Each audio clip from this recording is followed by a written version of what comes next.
다니엘은 뜻을 정하여 왕의 음식과 그가 마시는 포도주로 자기를 더럽히지 아니하리라 하고 자기를 더럽히지 아니하도록 환관장에게 구하니 하나님이 다니엘로 하여금 환관장에게 은혜와 긍휼을 얻게 하신지라. 환관장이 다니엘에게 이르되 내가 내 주왕을 두려워하노라.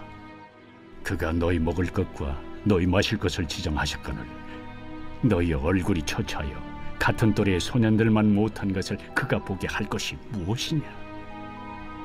그렇게 되면 너희 때문에 내 머리가 왕 앞에서 위태롭게 되리라.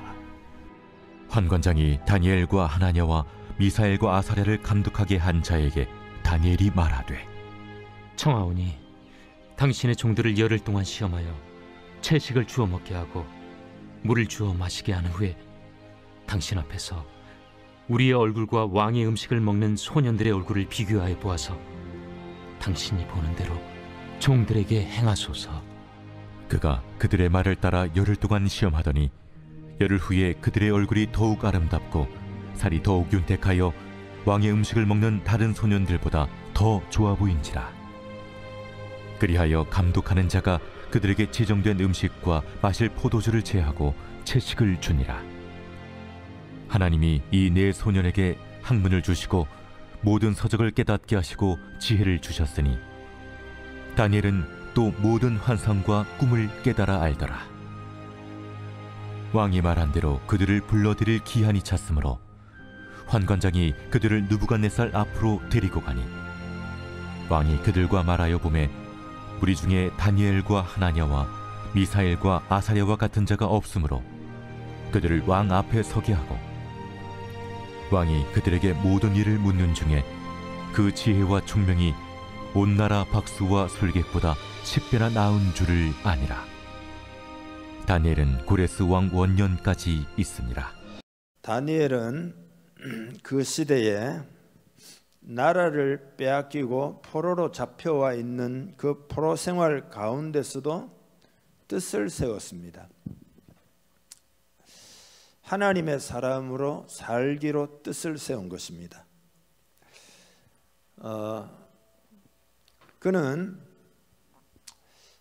포로 생활에서 우리 백성들이 반드시 해방이 될 것이다 라는 것도 마음에 품었습니다.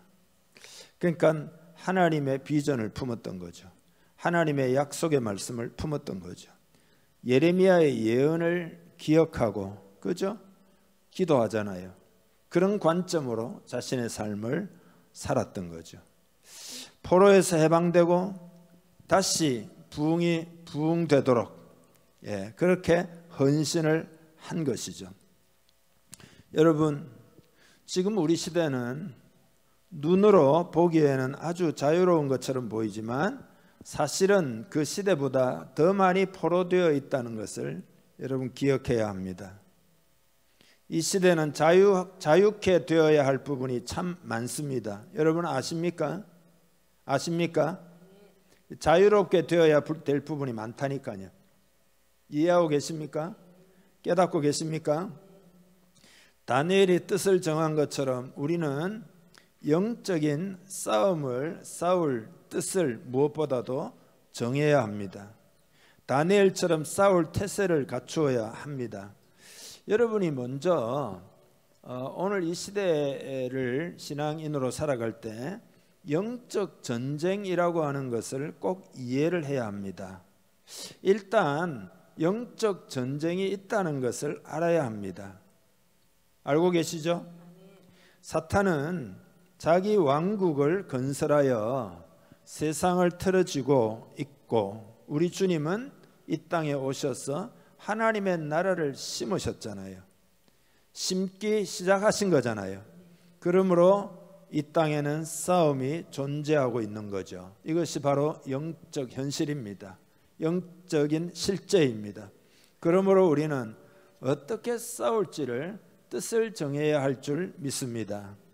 여러분, 전쟁이라고 하는 것은 잠깐 쉰다 그런 것들은 있을 수 있지만은 계속 싸우지 않고 그냥 있을 수는 없습니다. 전쟁 상황을 생각해 보세요. 싸우지 않겠다, 포기하겠다, 그런 그 말은 죽겠다는 말과 똑같은 거죠. 그죠?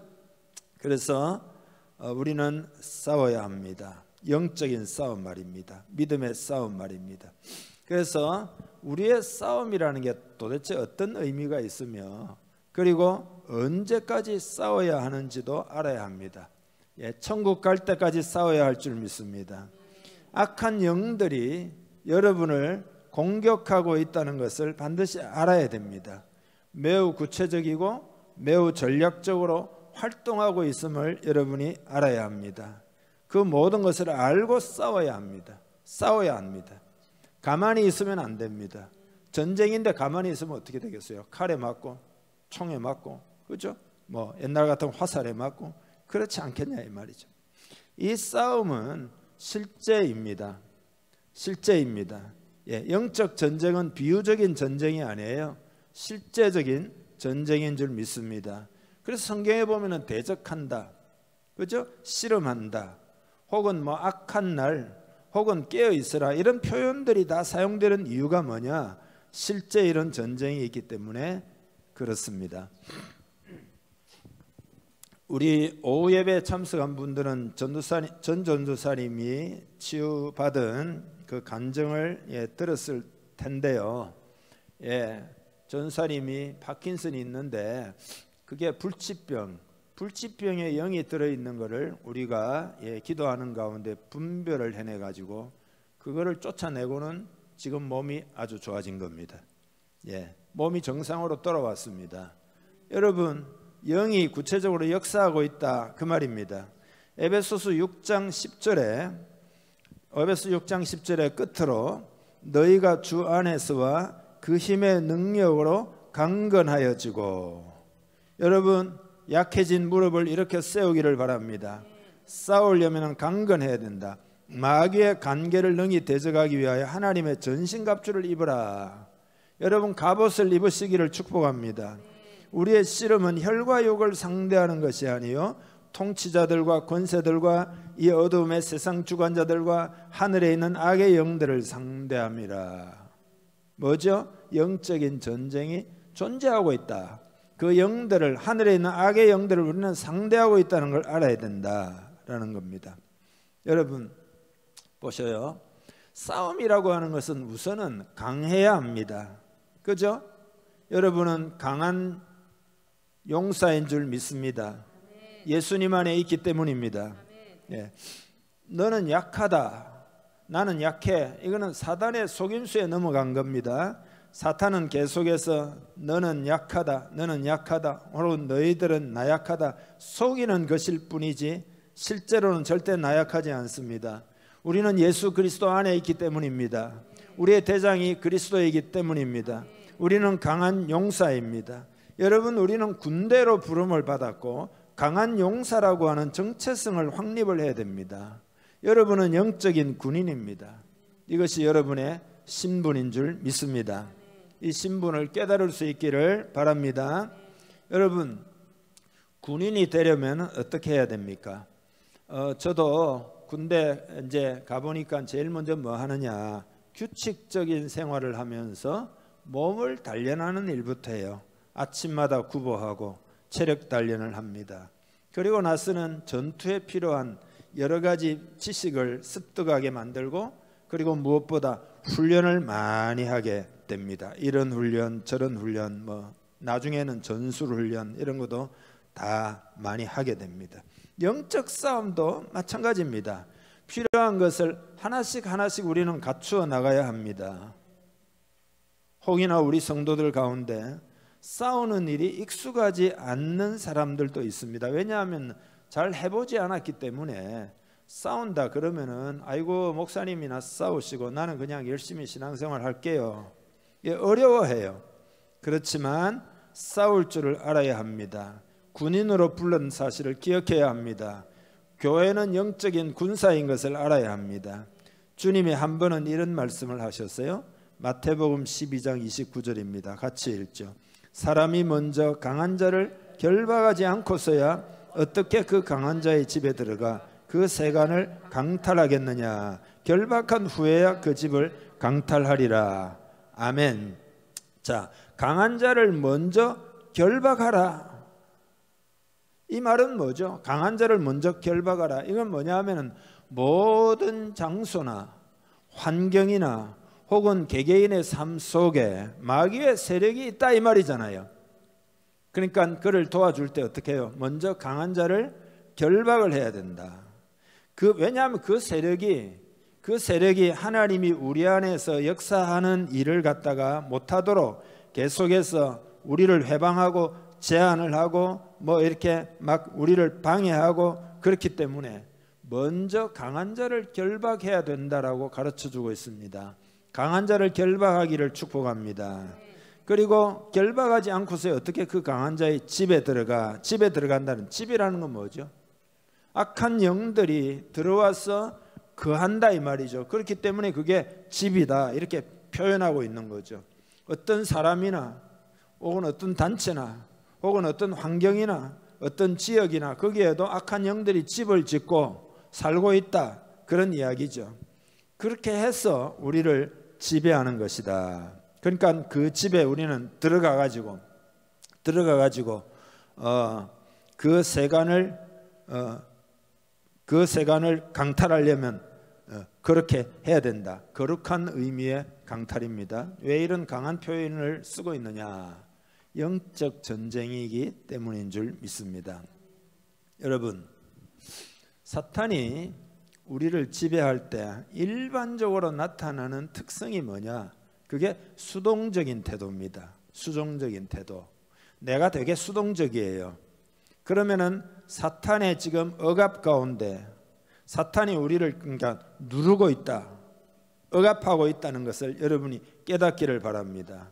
예를 들어서 의지가 약하고 마음이 둔감하고 영적으로 무감각하고 활력이 없고, 그건 뭐냐 하면은 주도권이 사탄에게 넘어가 가지고 지금 눌림이 있다 이 말이에요. 눌림이 있다. 수동적인 태도가 생기면은 안 돼요. 수동적인 태도가 생기면은 뭡니까? 그거는 싸우려는 의지가 없게 됩니다. 그죠? 잡혀 있으면 그런 거라 이 말이죠. 그러니까 수동성을 버리고 싸우려고 해야 합니다. 승리하려고 하면 반드시 공격을 해야 됩니다. 방어하는 것으로 충분하지가 않습니다. 공격받을 때만 싸우는 것도 충분하지 않습니다. 승리라고 하는 것은 반드시 공격해야 승리를 얻을 수가 있습니다. 그렇죠? 우리 교회는 방어하느라고 그동안 많은 애를 썼습니다. 그러나 승리는 없습니다. 공격해야 승리가 있습니다. 이 원리를 꼭 이해하기를 바랍니다. 강한 자는 우리가 공격할 때라야 비로소 무너집니다. 강한 자가 완전히 제압될 때까지, 완전히 축출될 때까지 공격을 계속해야 됩니다. 계속 공격하면 적들은 반드시 무너지게 되어 있습니다. 왜냐하면 우리의 대장이 그리스도이시기 때문인 줄 믿습니다. 많은 사람들이 실패한 경험 때문에 포기하고 사는 경우가 많습니다. 싸우지 않는다 이 말이죠. 그냥 나는 잘 안 돼, 어쩔 수가 없어 그러면서 그 사탄에게 속는 겁니다. 사탄은 우리 마음에다가 그냥 살아, 다 그런 거지, 대충 살아, 이렇게 자꾸 말을 한다. 그러나 다시 일어나서 7전8기의 용기로 싸워야 할 줄 믿습니다. 싸우면 우리가 승리하게 됩니다. 사탄이 그래서 가장 많이 쓰는 전략은 포기시키는 전략입니다. 그건 안 돼, 그냥 포기해, 할 수 없어, 이렇게 말을 한다 이 말이죠. 그래서 여러분 군대도 생각해 보세요. 사기가 떨어지면 아무것도 못해요. 만약에 우리가 싸우지 않으면 사탄도 아이고 그래 평화가 좋다, 휴전하자 그럴까요? 사탄이? 요한복음 10장 10절에 보면 도적이 오는 것은 도적질하고 죽이고 멸망시키려는 것뿐이요, 우리가 완전히 멸망될 때까지, 영적으로 완전히 죽을 때까지 계속 싸운다 이 말이에요. 그죠? 그 일을 계속해요. 우리가 저지시키지 않는 한 계속하는 거란 말이죠. 그렇기 때문에 우리는 싸워야 합니다. 여러분은 용사인 것을 기억하기를 바랍니다. 집사님은 권사님은 용사입니다. 옆 사람에게 인사합시다.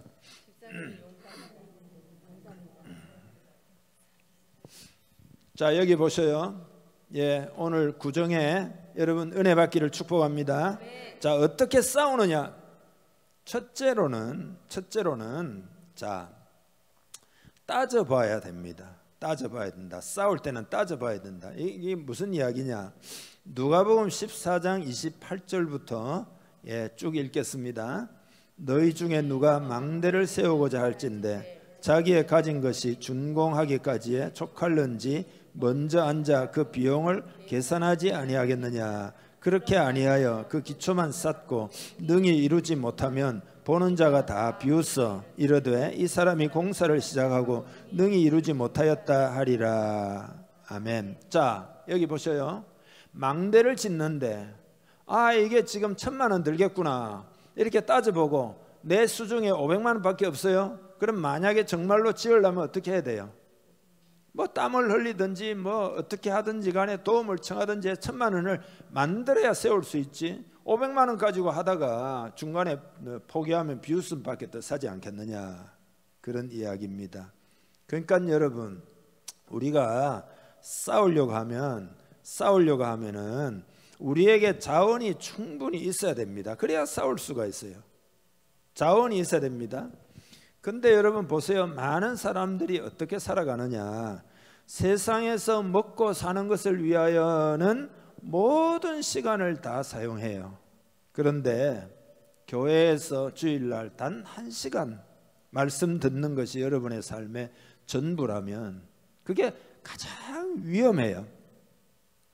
가장 위험해요. 왜냐하면 도대체 무엇으로 싸운다는 겁니까? 무슨 자원으로 싸운다는 것이 싸움이 되겠냐 이 말이죠. 일주일 동안 영적으로 아무것도 안 하다가 주일날 와서 예배 딱 드렸어요. 일주일 동안 아무것도 안 하다가 말씀도 안 보고 기도도 안 하고, 그죠? 성도 간의 교제도 안 하고 아무것도 안 하다가 교회를 온다. 이건 뭐냐? 계산을 하지 않고 살아가는 삶의 태도예요. 내가 싸워서 이길 생각이 없는 거예요. 계산을 해봐야 된다. 따져봐야 된다. 그런 이야기다 말이에요. 영적인 현실을 지금 이해하지 못하고 있는 거예요. 사탄이 얼마나 실제적으로 역사하며 그 사탄에 의해서 내 행복이 막혀있고 내 사역이 막혀있고 내 가정이 막혀있고 여러 가지 일들이 막혀있다는 것을 인지하지 못하고 속고 사는 거다 이 말이. 속고 사는 거다. 따져보아야 합니다. 여러분의 삶이 이길 만한 생활 태도를 가지고 있는지 따져볼 수 있기를 축복합니다. 따질 줄 알고 계산할 줄 알아야 합니다. 나에게 영적인 자원이 하나도 없는데 무엇으로 싸운다는 겁니까? 공급을 받아야 됩니다. 무장을 해야 됩니다. 그렇게 싸워야 할 영적인 현실인 것을 여러분이 잘 깨달아 알기를 축복합니다. 그래서 소그룹이라는 게 그래서 중요해요. 올해는 반드시 소그룹을 만들어야 됩니다. 왜냐하면 소그룹에서 말씀을 적용하고 그리고 나누고 그리고는 같이 기도하고 이렇게 해야 우리는 승리할 수 있기 때문입니다. 인간적으로 여러분이 열심히 살고 인간적으로 여러분이 성실하고 인간적으로 여러분이 수고하고 땀을 흘리고 애쓰는 것으로 인생은 안 된다는 사실을 이해해야 됩니다. 우리 그리스도인에게는 영적인 싸움이 있기 때문입니다. 그래서 참 안타까워요. 영적으로 싸워야 된다니까. 영적으로 싸우시기를 축복합니다. 소그룹 생활도 내가 반드시 하리라. 올해 그렇게 마음을 딱 먹어야 됩니다. 영적으로 공급받는 일을 반드시 하리라. 한번 따져보아야 된다. 사탄은 총도 가지고 있고 미사일도 가지고 있는데 나는 나무막대기 들고 나가면 싸움이 되겠냐 이 말이죠. 그거하고 똑같아요. 육적으로 살아가는 것은 그와 같습니다. 영적으로 무장을 하기를 주님의 이름 축복합니다. 옛날에 인디아나 존스라고 영화 있었어요. 자기 상대가 있잖아요. 있고 내가 있는데 상대가 칼을 들고 막 멋지게 칼춤을 추면서 막 흔들어요. 나는 총땅 꺼내서 딱 그런 거다 이 말이죠. 여러분이 만약에 총명한 사람이라고 하면, 여러분이 영적으로 지혜가 있다고 하면 부탁이라도 해야 돼요. 소그룹에다가 의지를 하고, 그죠? 기도 부탁을 하고 교회에다가 저에게도 지원 요청을 해야 되지 왜 안 합니까? 그건 지혜롭지 못한 거죠. 목사님 이런 부분이 있으니까 기도해 주세요. 지원을 요청해야 되죠, 교회에다가. 예, 그게 지혜로운 거잖아요. 그렇게 하지 않는 것은 어리석어요. 여러분이 싸움을 하다가 어려운 일이 있을 때, 전쟁 상황에 영화 많이 보잖아요. 뭐라고 그러죠? 폭격기 보내주세요. 특수부대를 파송해 주세요. 그러잖아요. 뒤에서 박격포를 쏴주세요. 그러잖아요. 그거 하지 않으면은 그 삶은 패배와 실패로 점철이 될 겁니다. 교회를 왜 주셨는지 이해를 해야 됩니다. 교회는 뭐냐? 여러분의 공급처예요. 여러분이 싸울 수 있도록 도와드리는 거란 말이에요. 기도 부탁을 하기를 바랍니다. 지혜로운 사람이 되기를 바랍니다. 따져보는 현명함이 있어야 됩니다. 가장 시급한 것은 뭐냐? 따져보아가지고 승리할 뜻을 정하는 겁니다. 다니엘은 딱 승리할 뜻을 정했어요. 예, 나이가 어리지만은 이게 가장 중요해요. 영적으로 어떻게 내가 깨어 있어야 승리할 것인가, 이런 생각을 해보아야 됩니다. 승리할 뜻을 정하면 어떻게 살 것인지 지혜가 생기게 되어 있습니다. 여러분이 승리할 뜻을 정하면은 여러분은 말씀에 유의하게 될 겁니다. 특별히 승리하려고 하면은 믿음을 크게 해야 됩니다. 큰 믿음 되기를 축복합니다. 큰 믿음 되기를 축복합니다. 믿음의 싸움이잖아요. 우리는 어차피 믿음의 싸움이기 때문에 믿음이 가장 중요합니다. 여러분, 우리의 싸움은 하나님을 의지하여 싸워야 합니다. 그게 믿음입니다. 여러분의 믿음을 크게 하시기를 주님의 이름 축복합니다. 큰 믿음 되기를 바랍니다. 믿음은 들음에서 나니까 하나님의 말씀을 크게 붙들어야 합니다.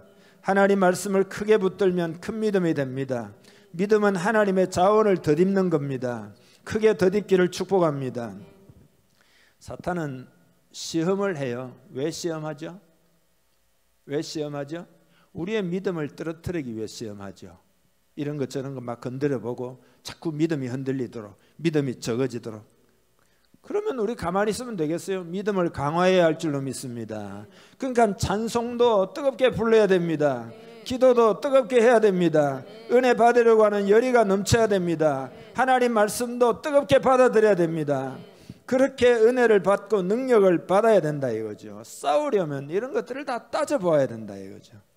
어떻게 싸우느냐? 예, 첫째 메시지 따져보시라. 계산해보시라. 여러분의 삶의 자세가 승리하는 어떤 모습을 가지고 있는지 계산을 해보라. 계산하시기를 주님의 이름으로 축복합니다. 두 번째 영적 싸움에 있어서 이제 토대가 중요합니다. 영적으로 싸우려면은 토대가 뭐냐? 그게 정체성입니다. 정체성. 하나님의 사람이라고 하는 정체성이 있어야 됩니다. 예수님이 십자가로 승리하시기 때문에 나는 승리자의 DNA를 가지고 있다. 그런 DNA를 가지고 있는 존재라고 하는 정체성이 여러분에게 있어야 됩니다. 승리하여 하나님께 영광을 돌리는 영적인 군사다라고 하는 정체성이 있어야 됩니다. 사탄은 여러분의 정체성을 흐릿하게 만들어요. 왜냐? 정체성이 가장 중요하기 때문입니다. 밑바탕을 흔들어야 자기들이 승리하기 때문에 그 밑바탕이 뭐예요? 내 인생의 토대가 뭐냐? 그게 바로 정체성이죠. 정체성을 흔들어요.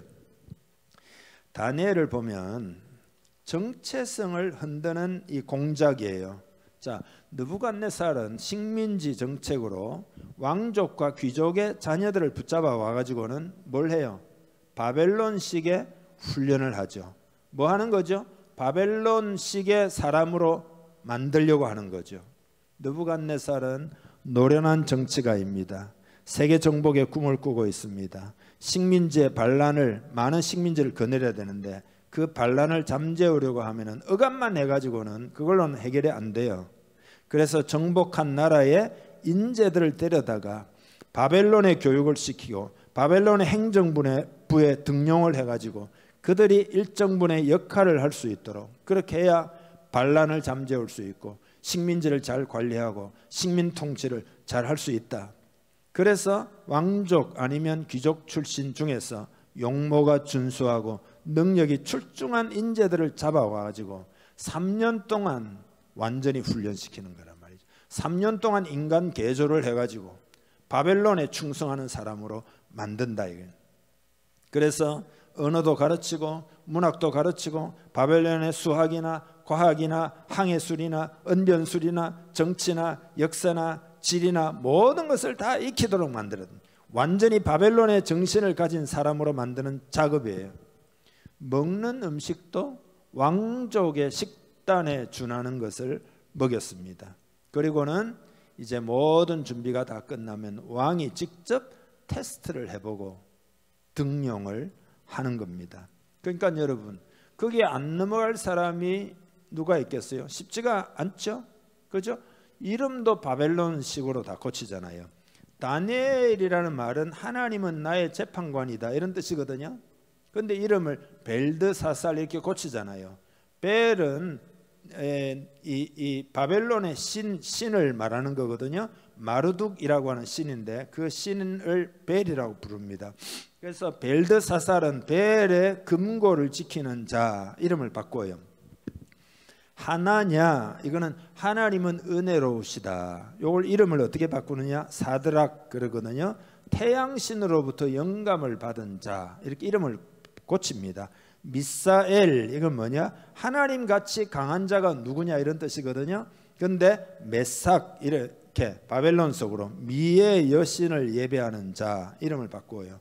아사랴, 이거는 하나님이 도우신다 이런 뜻인데 이름을 아벤느고. 아벤느고는 뭐냐면 느고의 종. 느고라는 것은 바벨론의 신 중에 하나인데 그 느고의 종이다 이렇게 이름을 바꾸었다. 젊은이들의 이름을 바꾼 이유는 뭐냐? 그동안 너희들이 섬겼던 여호와는 잊어버려라 그런 이야기죠. 정체성을 뒤집어 엎는 일을 했던 거죠. 여러분, 오늘날 우리 사회는 무슨 신문이나 잡지나 특별히 요즘에 인터넷이나 스마트폰이나 각종 미디어를 통하여 세상은 우리를 끊임없이 세상 방식으로 만들려고 세뇌 교육을 시키고 애를 쓴다 이 말이죠. 목적이 뭐예요? 우리 속에 하나님을 빼내는 게 목적이죠. 엘자를 빼고 하나냐 하는 건 하나니야거든요. 야는 야훼, 여호와 하나님을 빼내려고 애를 쓴다 이 말이에요. 하나님 잊어버려라 이 말이죠.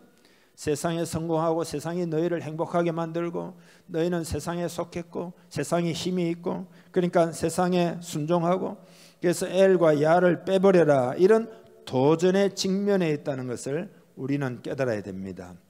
오늘 본문 2절에 보면 예루살렘 성전의 기구나 그릇이나 이런 것들을 다 빼가지고 바벨론 시날 땅에 있는 신전의 보물창고에 다 갖다 놨다. 여러분, 시날 땅은 창세기에 나오죠. 뭐죠? 니무롯이 바벨탑을 쌓은 곳이잖아요. 메소포타미아 문명이 일어난 곳이잖아요. 바벨론은 요한계시록에는 세상을 상징해요. 그러니까 하나님의 것을 빼가지고 세상의 중심에다 갖다 놓았다. 세상에 완전히 빼앗겼다 그런 이야기죠. 그렇지만 이 다니엘과 세 친구들은 놀라운 믿음의 사람인 줄 믿습니다. 분명한 정체성을 가지고 있었어요. 나는 하나님의 사람이다. 나는 하나님의 나라를 건설할 사람이다. 나는 승리할 사람이다. 나는 이스라엘이 다시 회복되고 부흥하기 위하여 기여할 사람이다. 그런 정체성을 가졌다. 여러분도 그리스도인, 하나님의 사람, 하나님의 일꾼 그런 정체성을 확실히 하기를 주님의 이름 축복합니다. 다니엘은 그 정체성을 지키려고 뜻을 정한 거라 이 말이죠. 몸된 교회를 세워나가는 일꾼이라는 정체성, 하나님의 자녀라고 하는 정체성, 하나님의 나라를 위하여 싸우는 용사라고 하는 정체성을 가져야 된다. 저는 이 시대의 변화를 반드시 내가 볼 것이며 그것을 위하여 나 자신을 나는 반드시 드리겠다 이렇게 생각하고 있어요. 저에 대해서 이것이 나의 정체성입니다. 다니엘과 세 친구는 뭐죠? 이게 소그룹이죠. 소그룹 맞죠? 예수님이 계시면 베드로, 요한, 야고보 네 사람 되면 소그룹 하시라 이 말이잖아요. 매일 왕의 식탁으로부터 나오는 음식을 거부했어요. 왕의 포도주도 거부했어요. 그리고 이 문제를 가지고 황관장과 나누었어요. 황관장님, 나는 율법적으로 신앙인으로서 그거를 절대 먹을 수가 없습니다. 10일 동안 테스트를 해보시지요. 나는 채식만 먹고 내 얼굴, 우리의 몸이 어떻게 되는지 보고 그 다음에 결정하시지요. 이렇게 용기를 내어가지고 황관장하고 이야기를 했다. 왜냐하면 왕의 진미 포도주와 자기들을 더럽힌다라고 생각했기 때문이에요. 이 구약 시대에. 왜냐하면 왕의 진미 가운데는 다니엘이 먹으면 안 되는 음식이 많이 들어 있었어요. 예를 들면 돼지고기, 토끼고기, 문어, 낙지, 연포탕 이런 거는 먹으면 안 된다 이거죠. 예. 율법을 어기는 것이 된단 말이죠. 그리고 음식의 종류만이 문제가 되는 게 아니라 음식을 준비하는 과정도 이스라엘에게는 중요해요. 예를 들어 소고기를 먹는다. 그러면 반드시 피를 뽑아야 됩니다. 그러니까 음식을 만드는 과정도 문제가 되고, 그뿐만 아니에요. 느부갓네살 같은 임금은 음식을 그냥 안 먹어요. 먹기 전에 그의 신에게 먼저 드립니다. 그의 신에게 봉헌하지 않고는 먹지 않았습니다. 메로닥이라고 하는 신을 숭배하고, 그러면 메로닥에게 부어드리고 나서 마셨어요. 음식도 일부분을 바쳐가지고 우리나라 오늘 구정되면 제사 드리는 것처럼 그렇게 봉헌을 했단 말이죠. 우상 앞에 바치는 그런 의미로 일부를 바쳤는데, 그러면은 구약 시대는 딱 그런 거죠. 뭘 먹고 뭘 마시느냐에 따라서 당신이 어떤 신을 섬기고 있는지 딱 나오는 거죠. 그러니까 다니엘은 그런 것으로 자기 몸을 더럽힐 수 없다. 유혹은 그것뿐 아니에요. 이 모든 것은 국법으로 다 정한 겁니다. 법률을 지금 어기는 것이 됩니다. 그러나 오늘 다니엘과 세 친구는 법률이 뭐라고 말하든지 간에, 풍습이 뭐를 말하든지 간에 상관없이 나는 하나님의 사람으로서 땅에 있는 그 어떤 임금보다 높으신 임금을 나는 섬긴다. 여호와 하나님을 섬긴다. 그런 거예요. 그리스도인은 여러분 보세요. 골로새서에 보면 너희는 주 그리스도를 섬기느니라. 할렐루야. 우리는 그리스도를 섬기고 있는 줄 믿습니다. 여호와 하나님을 섬기고 있는 줄 믿습니다. 바울도 재판받을 때 뭐라고 그랬어요? 하나님 앞에서 너희 말 듣는 것이 하나님의 말씀 듣는 것보다 옳은가 판단하라 그랬잖아요. 재판 가운데 있습니다. 죽을지도 모릅니다. 그런데 나는 하나님의 말씀을 듣겠다. 우리 그리스도인들은 평소에는요, 국법을 가장 잘 준수하는 사람이 되어야 됩니다. 합법적인 것에 관해서는 우리는 최선을 다해야 됩니다. 하나님을 섬기듯 해야 됩니다. 그게 회사가 되든지 간에, 그게 나라가 되든지 간에, 그게 뭐가 되든지. 그러나 신앙과 입에되는 어떤 문제에 대해서는 이야기가 달라지는 거예요. 다니엘과 세 친구는 사자굴에 들어가도 풀무불에 들어가도 나는 그거 할 수가 없습니다. 타협하지 않았습니다. 느부갓네살 왕이 높은 분이지만 그 위에 하나님이 계시고 나는 하나님을 섬기는 자이기 때문입니다. 이렇게 했던 거죠. 여러분, 그런데 하나님이 그들을 지켜주신 줄 믿습니다. 그리고 그들의 삶은 정말로 빛나는 삶이 되었어요. 놀라운 인생이 되었습니다. 하나님이 엄청난 능력과 은사를 부었어요. 그들은 탁월했어요. 오늘 본문에 보니까 나중에 왕이 테스트를 해보니까 온 나라 박수와 술객들보다 10배나 더 지혜로웠다. 10배나 더 우수했다. 놀라운 역사가 있었다 이 말이죠. 우리가 자아를 내려놓고 하나님께 초점을 맞추려고 하면 하나님이 이런 은혜를 주실 줄 믿습니다. 세 번째로 싸우려고 하면은 지혜가 있어야 됩니다. 지혜. 다니엘의 지혜 뭘까요?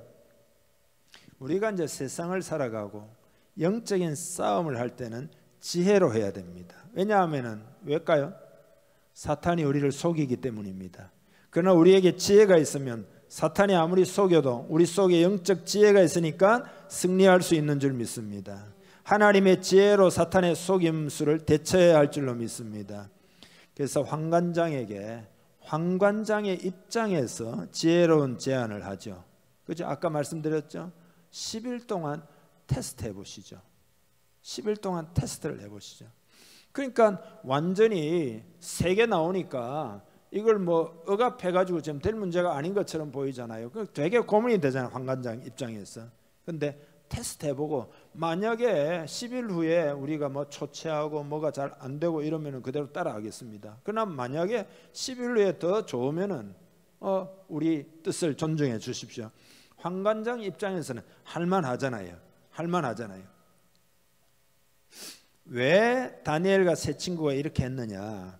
하나님의 사람이라고 하는 정체성이 있고, 그리고 하나님을 신뢰하는 믿음이 있기 때문에 하나님이 지켜주시고 하나님 보호해 주시고 하나님이 은혜를 베풀어 주실 것이다, 이 믿음이 있으니까 이렇게 불가능한 것처럼 보이잖아요. 포로로 잡혀가지고 훈련받고 있는데 지혜롭게 처신할 수가 있었던 거죠. 여러분, 지혜를 달라고 기도하기를 바랍니다. 하나님의 말씀과 영감을 통하여 여러분에게 지혜를 주실 줄 믿습니다. 말씀에는 풍성한 지혜가 있습니다. 여러분이 영감을 받고 말씀을 충만히 받으면 여러분에게 지혜가 부어진다니까요. 영적인 지혜가 있어가지고 여러분들이 잘 대처할 수 있게 된다, 이 말이죠. 성령님은 지혜의 하나님이시잖아요. 지혜의 영이시잖아요. 지혜로운 영감을 구하기를 바랍니다. 야고보 1장 5절부터 읽어보죠. 너희 중에 누구든지 지혜가 부족하거든 모든 사람에게 후히 주시고 꾸짖지 아니하시는 하나님께 구하라. 그리하면 주시리라. 오직 믿음으로 구하고 조금도 의심하지 말라. 의심하는 자는 마치 바람에 밀려 요동하는 바다 물결 같으니 이런 사람은 무엇이든지 주께 얻기를 생각하지 말라. 할렐루야. 지혜가 부족하거든 후히 주시고 꾸짖지 아니하시는 하나님께 구하라. 그러니까 다니엘과 세 친구는 하늘의 지혜로 살았다, 이 말이죠. 그죠? 예. 하나님이 여러분에게 지혜 주실 줄 믿습니다. 놀라운 지혜예요. 영적인 지혜예요. 탁월한 지혜예요. 마귀를 이길 수 있는 지혜예요. 여러분의 아주 난제, 아주 어려운 문제를 해결할 수 있는 지혜예요. 저도 하나님이 요즘 지혜를 자꾸 주시는 것 같아가지고 이렇게 사람을 보면 어떻게 문제를 해결해야 되겠다, 이게 마음에 막 많이 떠올라요. 여러분이 오기만 하면 수지 맞는데, 저한테 같이 의논만 하면은 우리 교회 공동체에 부어놓은 하나님의 은혜 때문에 그 해결할 수 있는데, 하나님이 지혜를 주신다니까요. 뜻을 정한 다니엘에게 하나님은 초자연적인 은혜를 주셨어요. 그죠? 느부갓네살의 꿈을 다 어떤 꿈을 꿨는지 까먹었는데 그것도 다 밝혀내고, 그걸 어떻게, 그건 뭐를 의미하는지, 왕이 어떻게 처신을 해야 되는지, 그런 지혜도 다니엘이 다 초자연적인 지혜를 받았다 이거지. 여러분, 우리도 구해야 할 줄 믿습니다. 영적인 지혜를 구하기를 바랍니다. 다 받으시기를 바랍니다. 성령을 충만히 받아가지고 각종 지혜가 여러분에게 충만하기를 바랍니다. 여러분이 지혜를 다 사용해야 됩니다. 여러분의 사역에, 여러분의 삶에, 여러분의 가정에서 여러분이 부딪히는 어려운 문제 가운데서 하나님 주신 지혜로 싸워 승리할 수 있다, 그런 은혜를 기대할 수 있기를 주님의 이름 축복합니다. 오늘 본문의 오늘 말씀의 결론입니다. 싸울 뜻을 정하시고, 여러분에게 주님의 이름으로 묻습니다. 싸울 뜻을 정하셨습니까? 같이 한번 고백해 봅시다. 하나님, 나는 싸울 뜻을 정했습니다. 크게 합시다. 나는 싸울 뜻을 정했습니다. 예, 정하셨죠? 예, 그러면은 승리하는 방식으로 살고 있는지 따져보기를 바랍니다. 승리하는 방식으로 살고 있는지 따져보시기를 바랍니다. 그리고 정체성으로 토대를 든든하게 하십시오. 정체성 해봅시다. 나는 하나님의 자녀다. 나는 하나님의 자녀다. 나는 하나님이 세운 일꾼이다. 나는 하나님이 세운 일꾼이다. 나는 승리할 DNA를 가지고 있는 영적 용사다. 나는 승리할 DNA를 가지고 있는 영적 용사다. 예, 여러분의 정체성, 그게 여러분의 삶의 토대인데 든든하게 하시기를 축복합니다.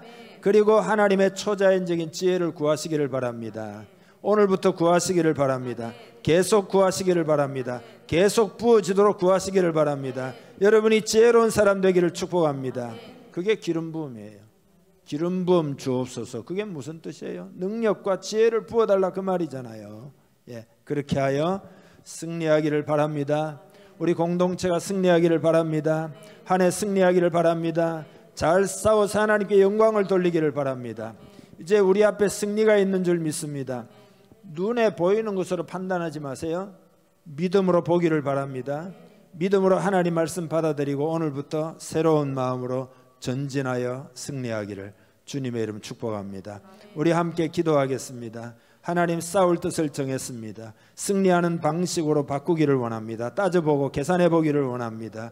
정체성을 더 확실히 가지기를 원합니다. 초자연적인 지혜를 부어주옵소서. 사모하는 마음으로 이 시간 하나님이 주신다는 믿음으로 간절히 기도합니다.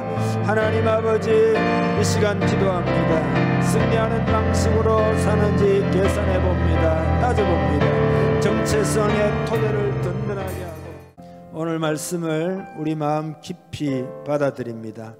주의 말씀은 권능이 있고 그 말씀을 우리 심령에 담을 때에 그 말씀대로 큰 은혜를 주실 줄 믿습니다.